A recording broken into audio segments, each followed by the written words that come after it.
Welcome to the Startup and Grow podcast, where we talk about the issues around starting and growing your business so you can create something that you can actually be proud of. My name is Catherine Aragon, and I like to focus on growth. I'm Luke Tillman Young, and I'm the startup guy. All right. And today, one of the things that we've been hashing around in our own brainstorming of business ideas is what actually makes a great business idea. Do you need a big idea, or do you just need a good idea? Can you get away with just solving a problem and actually having a successful business? Luke, what's your take?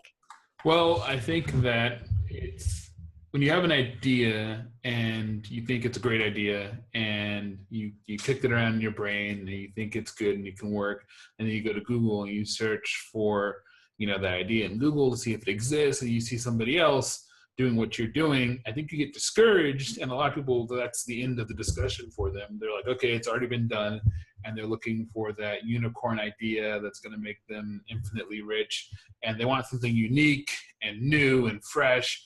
And I think that's really the wrong way to approach an idea. I think if you see somebody doing something that you're already doing, I get super excited when I see that, because I know that they're investing time, money, and resources into that idea, and it's working out well for them. And so those are clear indicators that they've done the research for you.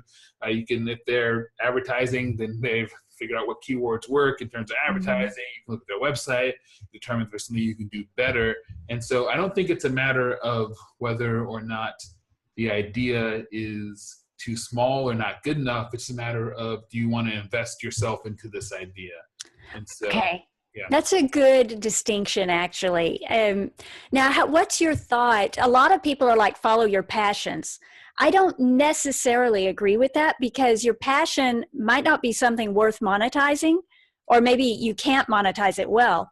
But how do you feel about like something you're excited about and figuring out, is there a market for this? Sure, and I think you and I both can agree that following your passion is great, but it still involves a tremendous amount of hard work and grinding, and you always get excited to start, but really it's the endurance race that's involved. And so I think that you have to be interested either in the outcome or in the process. And if you're not interested at all in the idea and the company and the mission statement, then odds are you're not going to be successful and you're going to get burnt out. And I think that's what happens to a lot of people, is that they see something that's shiny and it's the promise of instant gratification, but they actually get started and their heart's not really in it.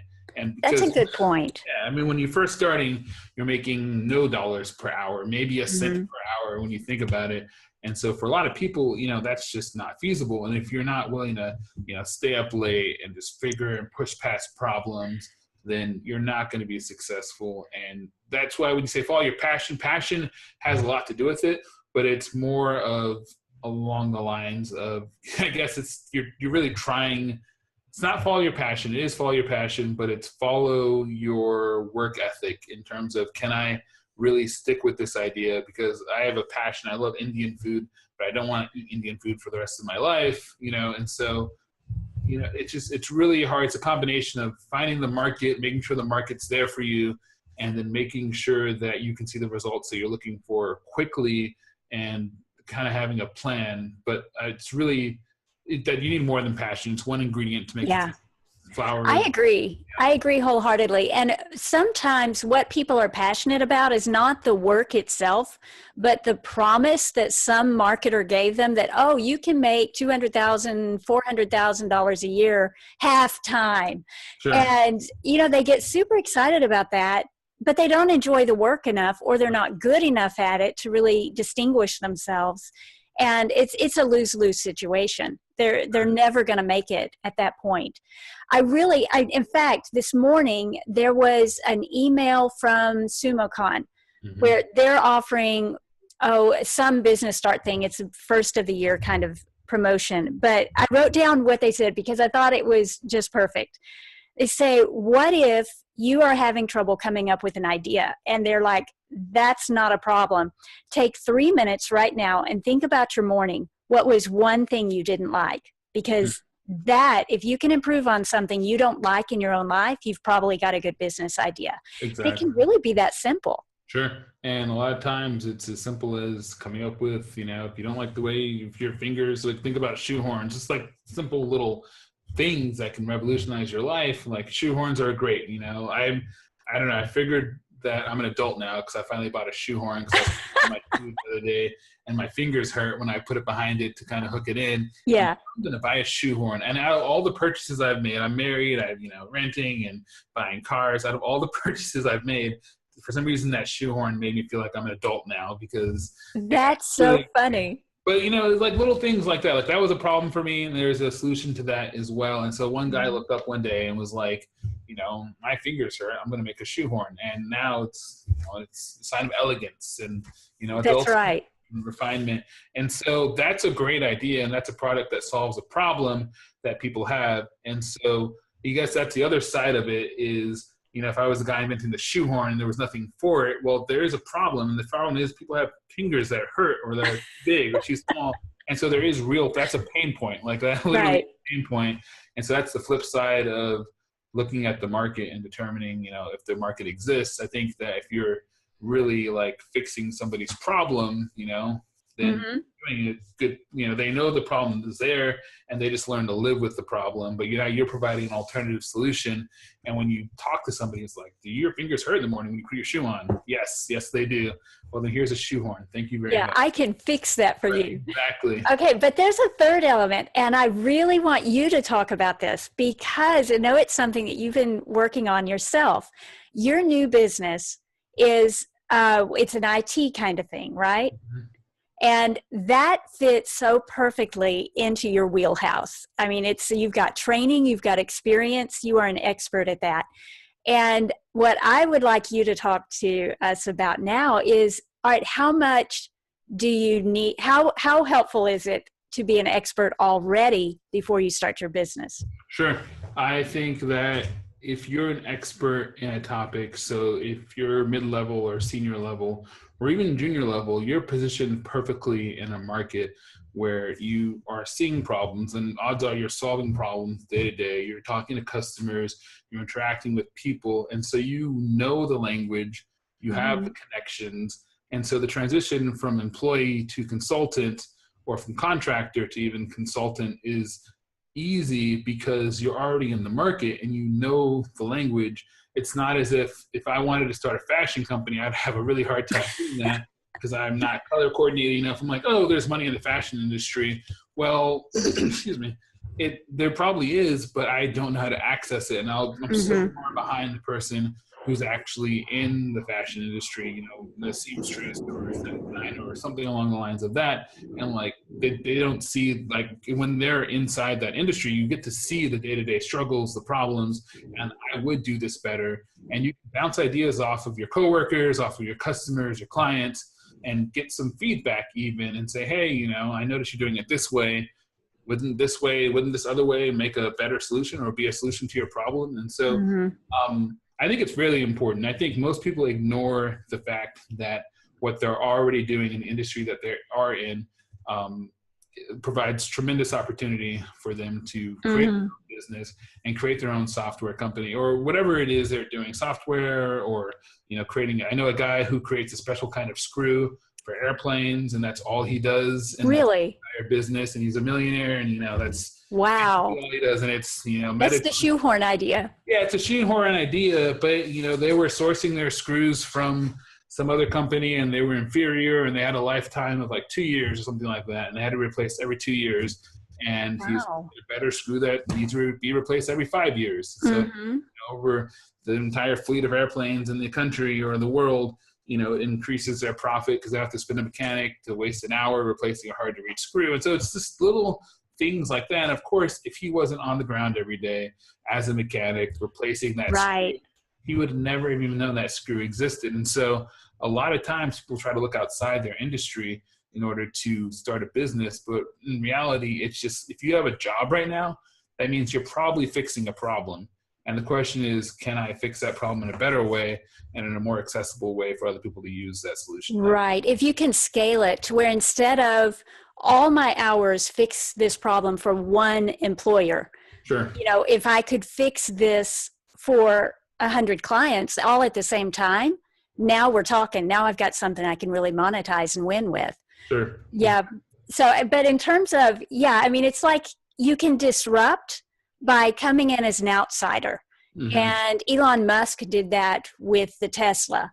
Sure. But more times than not, you're going to succeed better and quicker if you're inside the industry and you've got expertise. Right. Because you already know the problems. You already have a head start on solving those problems. Exactly. And we use Elon Musk as an example, but even then he improved upon, there already were electric cars that were highly successful, and there was some, weird issues with the car companies and them recalling them because oil and politics and conspiracy theories and all that stuff. But he improved on a product. There was a raving fan base among this electric car that came before the Teslas. And he's like, okay, if I just get those fans to buy my new electric car, they'll be my 1,000 core fans that everybody always talks about. They're his evangelists. And so his fan base was already built, and they were waiting for a new product to come out that they could galvanize around and support. And so even he was disruptive, but he was very tactical in his disruption. I think that's a good way of putting it. So really the challenge is, how can you get people to galvanize around your product or solution? I mean, and it doesn't have to be a product. It could be a service, sure. But you're offering a solution on some level, and you've got to get people excited about it. Absolutely. Yeah. So, I think that, to kind of recap, if you're currently employed, even in a service position, in a consultant position, in any business to business type company, or even serving customers directly, odds are your job is to provide a service to that customer, to give them a product. And in your day-to-day, we tend to just kind of work around and provide solutions on the fly for problems that we encounter, but know that your position is not unique in that if you're experiencing the same problem, then thousands, tens of thousands, hundreds of thousands of people are also experiencing the same problem. And from an employer standpoint, that's, hundreds of thousands of man hours that could be resolved or solved by your solution. So don't think, oh, this only takes me 5 minutes to do. That's 500,000 minutes that you're saving in terms of, like, if you think about the cost of an employee, how much you pay them per hour, that's at least $500,000 solution if you save somebody 1 minute, Yeah. So now what this is bringing to mind is the software that you developed last year. Was it a year or 2 years ago when y'all went on a trip? Sure. And you were hungry? Right. Tell us about that. So a company called HonorTab. Basically, my wife and I went on an impromptu road trip. We had just moved out to Los Angeles, and we hadn't visited Santa Monica yet, so we wanted to go to the beach for a couple of days. And so it was a last-minute road trip. We got in the car, we went to Santa Monica. We rented an Airbnb. And so, we've only been in LA for a couple of months. We just figuring our way around. And Santa Monica is a new city, never been there before. Rented an Airbnb on the beach, really nice. But it was Friday. It was the end of the workday, and it took us like 2.5 hours to get there, even though it was 10 miles away. So in stop and go traffic, we're getting hungry. It's the middle of summer, so it's really hot. Everybody's getting grouchy. And so, we get out of our car, we go up to the Airbnb. So we're hungry and thirsty, and we're slightly... Which is a normal problem. You are not the only person to have this problem. Exactly, right? So I go into the Airbnb, and the first thing I do is I open the refrigerator because I'm hungry and thirsty, and there's nothing there. And so I'm like, okay, there's nothing in the refrigerator. Why isn't there anything in the refrigerator? There's no water, there's no food, nothing. And so, I'm like, okay, we need groceries for the weekend. Where do I go? I have no idea where to go because I know instructions. I don't know the area. And at that moment, I would have paid a lot of money just to have like a bottle of orange juice or a loaf of bread or something along the lines of that. And so that's one of the instances where the problem that I encountered immediately was a pain point that I would have solved by just going to a grocery store. But at that moment, I would have been willing to pay a lot of money to have, the convenience of food right there in the refrigerator. And so that's how HonorTab was born. It's a service that allows Airbnbers or hosts to sell you products and goods and services from their Airbnb. And it's really resonated a lot with the communities that use Airbnb because everybody says, of course, when I come, the first thing I do is open the refrigerator to see what goodies are in there for me. And so even from an attractive standpoint, in terms of Airbnb hosts renting out their properties, a lot of times they'll throw up their Honor Tab menu on their profile. Like, we have Honor Tab, we offer you snacks and goodies for sale. And that's a selling point for their property, which is pretty incredible. But basically my pain point was that I was hungry, and if you're in an Airbnb, odds are you're in a city or, a new town that you're unfamiliar with, you don't know where to go. And so just to tide you over, at least for an evening, there should be some snacks or goodies there, or even toiletries. So you don't know, if some, like Rebecca, my wife, forgot some makeup remover, so she had to go to CVS and buy that. Just having that type of stuff available to purchase makes the trip a whole lot less stressful. Mm-hmm. We get to enjoy ourselves more. So right. So, see, that's not this gigantic big idea. It's really just a solution, and you were able to package it so other people could solve that problem for their customers. Sure. And I think it's brilliant. You know, it's a great example of what we're talking about. So yeah, exactly. And so the validation was, a lot of times it's exactly what we were talking about earlier, was, a pain point that you experienced today. That was a pain point that I experienced. And you do some testing, you talk to other people. Mm-hmm. Like, you can set up questions and surveys and quizzes. What's the first thing you do when you get into a new hotel room or Airbnb? Well, I open the refrigerator, and like across the board, that's what everybody said. And my experience was similar. It was not unique. It was similar to everybody else. And then you can go from there and provide a solution. So yeah, from your own experiences, I think, are the best way. So when you get a marketing email in your inbox asking how you'd like to make an extra $10,000 to $20,000 a month, really, take it with a grain of salt. Right. So is this going to help me amplify what I'm currently doing? Mm-hmm. Me identify a problem in my life or in my customer's life that I can solve. Excellent. Okay, so now the next thing I wanted to bring up was my website, because that's what my son and I have been working on, my website today. And part of the reason was, again, we ran across a problem of the social share numbers not being accurate. I've got him, he's kind of my marketing director right now, and he is taking the analytics, and he comes back to me saying, these numbers are not accurate. The day after you publish, you've got these share numbers, and a week later they're smaller. Well, I'm losing numbers somewhere. So we went and we looked up another share plugin, and it was cheap enough. We decided, okay, fine, we'll just try it. But because of the way it floats at the bottom of the site instead of on the left, it doesn't disrupt the phone experience or the tablet experience, but it leaves room now for the sidebar. So this summer I took off the sidebar because I was tired of the buttons covering the content when I looked at it on my tablet. This totally erases that problem, so I can put my sidebar back up. And so you're seeing a lot of this these days. Some sites are just totally letting go of the sidebar, which I get. It's a beautiful page when you don't have the junk on the side. But one of the things I've noticed is I've had people email me saying, I don't know where to sign up for your content. That sidebar really keeps things visible. It is a place that people default to when they're looking for, where do I subscribe, or where do I find this? Scrolling to the bottom of the page is kind of irritating. Sure, people really want to do that, So before we started the podcast, I was getting Luke to look at it. Luke, I'd love for you to share your opinion on pro or con sidebar.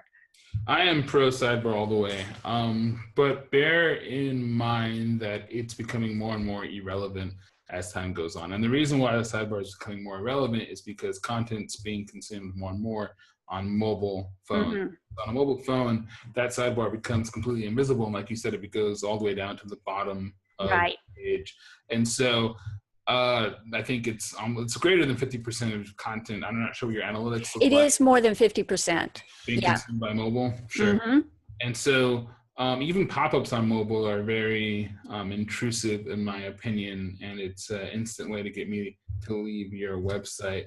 And so I think sidebars are absolutely necessary on a desktop, because I personally believe that if a user is on a desktop, they're more likely to make a purchase on your computer, because less, it's more accessible. Their wallet's more accessible. They're on a computer, they're sitting down, they're not on the, that means, for sure that they're not on the go, they're not on a train, they're not at, dinner or anything like that. And so you'll get more actionable steps out of the user Right. at their desk, because they're, if they're at your desk, if they're at their desk, they'll buy, because they're better probability of them buying, basically. Yeah. So I think that the sidebar increases that probability of users interacting with your page. Mm-hmm. I think the sidebar needs to be done tastefully, though. I think that the way you have it done is there's not a lot of images in the sidebar, because images distract from the content. Exactly. We associate images in the sidebar with being spammy. Mm-hmm. And just irrelevant to the content. But your sidebar content is useful. It says topics, it says read my articles on, and so it provides a context for the user when they hit your website, because they know, as even though the sidebar doesn't go down with the entire page, they know, okay, later I can go ahead and scroll up and look at all my other stuff as well. And it also provides social proof as well. How so? I've never heard it referred to as social proof. Sure, because the sidebar indicates that your website has content to it, so it feels more fleshed out and more appropriate. There's something I read an article the other day, and there are archetypes for different types of websites. It's like a news site is supposed to look like a news site in the newspaper layout.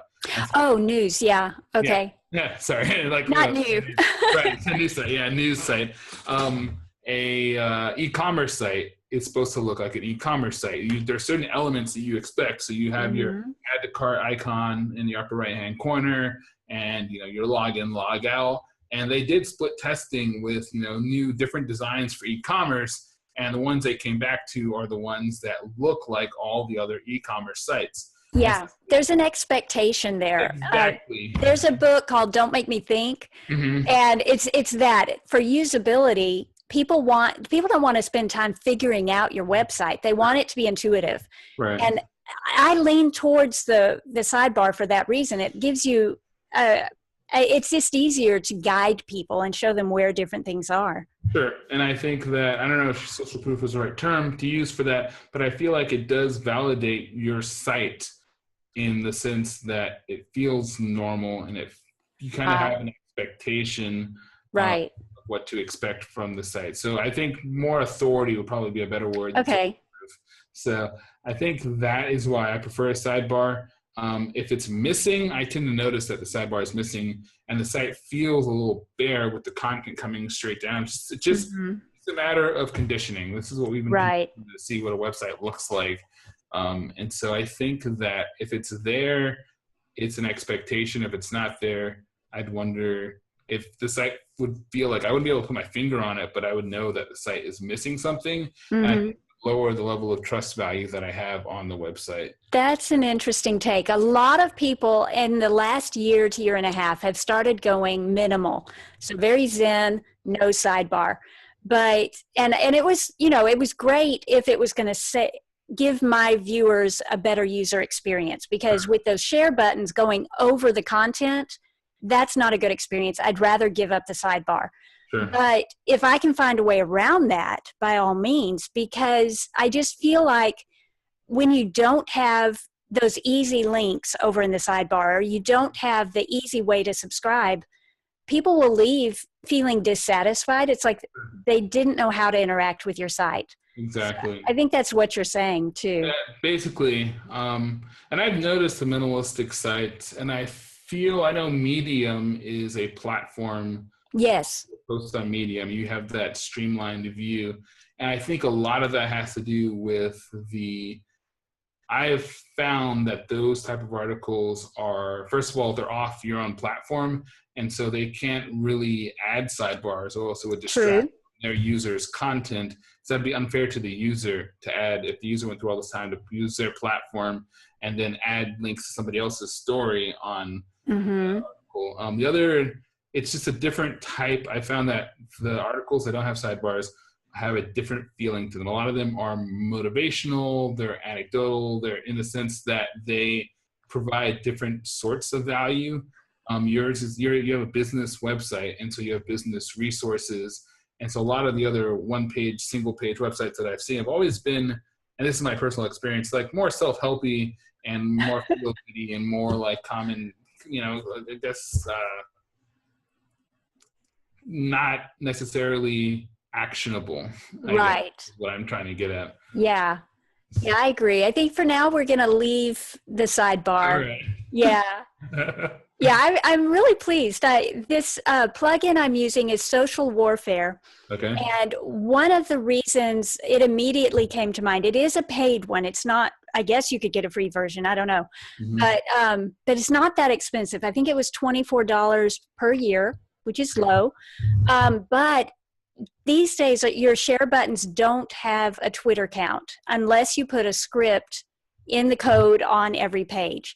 And that you can forget to put the code, or it's just irritating to have to remember. And this particular plugin does it automatically. Oh, wow. So you get your Twitter share number. So it's a good one if you're frustrated and you want better visibility, better usability, and you do want your Twitter count. Mm-hmm. You want to use Social Warfare. Okay.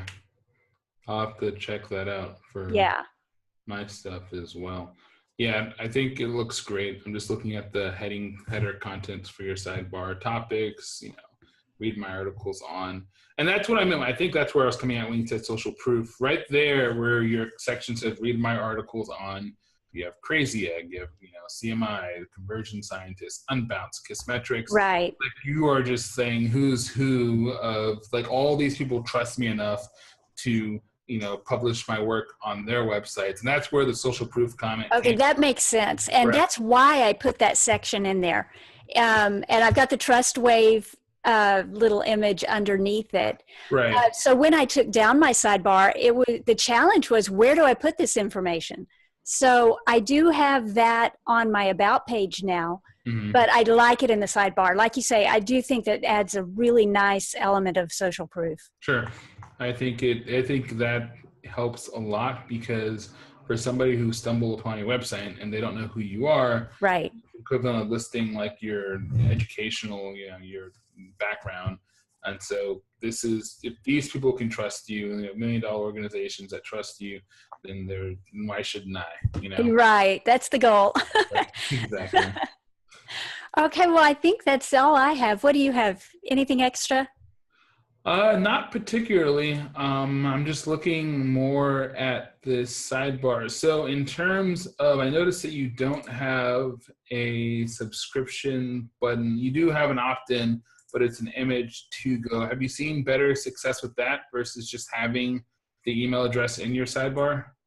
That is you mean the form in your sidebar? Mm-hmm. That's a good question. I have the form on my homepage, mm-hmm. and it's exactly the same offer. What I did in the sidebar is I actually featured the little book and just put in small words, plus your free subscription. Sure. So it's worked well for me to do it this way, but I will say, and this might make it worth changing the way I'm doing it. Mm-hmm. It was like September or October. Somebody came, found my site, and he sent me an email saying, I love your site. I so wanted to subscribe and I couldn't figure out how to do it. Wow. And I had just taken off the sidebar, and down in the footer, if I scroll down there, hold on, it's a long article. I had the same kind of image, just I had put it in the footer, but sure. The words above it did not say subscribe at that time. So I changed that, and it might be worth changing it in the sidebar too. Yeah. Because like you say, the image works really well, and I take them to a subscribe page, which lets you, by the way, plug here, it lets you subscribe to this podcast, which I'll send out an alert every time I put a video on my website about it, sure. or subscribe to my email list or my blog. Gotcha. And so I think it helps to send them to the page so they can subscribe to one or the other or both. Yeah. So anyway, it's worth playing around with that, I think, to see which one is going to work best. Sure. So all comes down to testing, right? All comes down to testing, and it's great that you have it there. Because, yeah. Yeah. So I have it all over the website. yeah, although I think that's good because if people like your content and they're going to subscribe, I do it all the time. Mm-hmm. That I value and I consider, worthwhile to me. I'll put in my email address Right. all the time. And actually, you do want you make it as easy as you can for your followers. So if they're on the about page and they say, "Hey, I really like this person. I want to subscribe," they need to be able to do it on that page. Exactly. And no matter where they are, they need to be able to. So I think that's my growth plug today: is put your subscription stuff everywhere. Exactly. I think the about page is an awesome place because I always go to the about page whenever I stumble upon it. Mm-hmm. Because again, it's that social proof. Who are you? What credentials do you have to tell me what you're telling? What's your background? What's your experience? Yeah. And if I like you, then I'll subscribe. And I've never seen actually an opt-in on an about page. And I'm curious to know how that performs for you. So. Actually, it performs pretty well. But the one on the home page and the one in the sidebar I haven't done in a while. Mm-hmm. But I have them tagged where when I get a notification in my email, Mm-hmm. if it's from the form on the home page, it actually lets me know this subscriber came in through the homepage or came in through the footer. Sure. So I probably need to add one now through the sidebar. Sure. That's great. We should talk about tagging one podcast. One of these days, yeah. I feel like that's a super powerful metric. Being able to know how you're acquiring new customers or new clients and subscribers is great. Exactly. Okay, well, that's it for today. Awesome. Okay, thanks everybody for watching or listening, whichever way you're consuming this podcast.